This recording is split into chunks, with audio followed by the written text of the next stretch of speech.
quick debrief. Let's see if Peter's got any thoughts from what I've just shared that might also help you, just for a few moments as a kind of secondary little bit to today's thought. Okay, the thought that jumps out to me is the word "give us today our daily bread," and it's daily, which implies that it's your whole life, every day.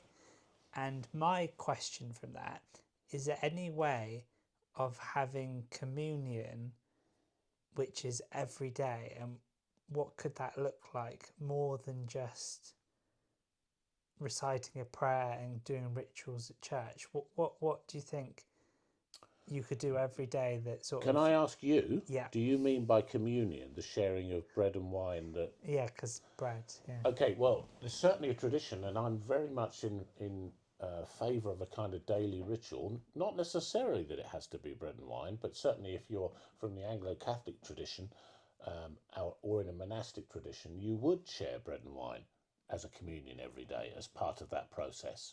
And the words could literally mean more than just give us what we need in terms of provision, food-wise or whatever, that actually we need something of God and the remembrance of what he did for us on a daily basis.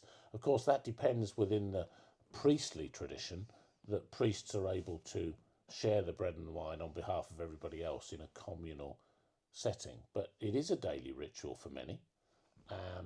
It's not something I do on a daily ritual, but there is a sense in which a daily ritual in communion with others, if you can do it, a sort of monastic thing, is something that's to be cherished. And we certainly did that in church life in the last 3 years in Lancashire, where we often did Zoom calls in communion with one another and shared a time of a sort of rhythm of prayer and a sharing of life on a daily basis. I don't know if that helps.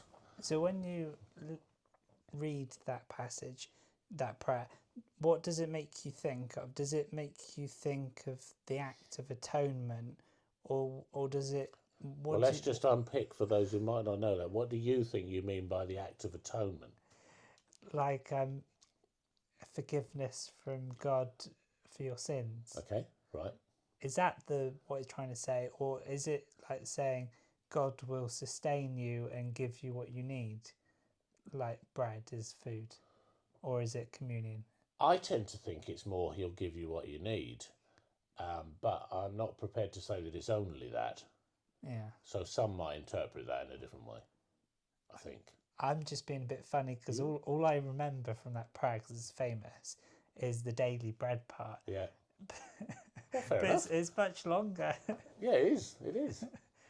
What other thoughts do you have? Well, I think we'll pause it there Yeah. because we could go on too Okay. long, and this is a thought for the day. But there might be things you want to come back to me on. Feedback to me by all means if you're listening to this, and we can always have another session to kind of help with some of these things. So we'll stop for now. Cheers. Thank you.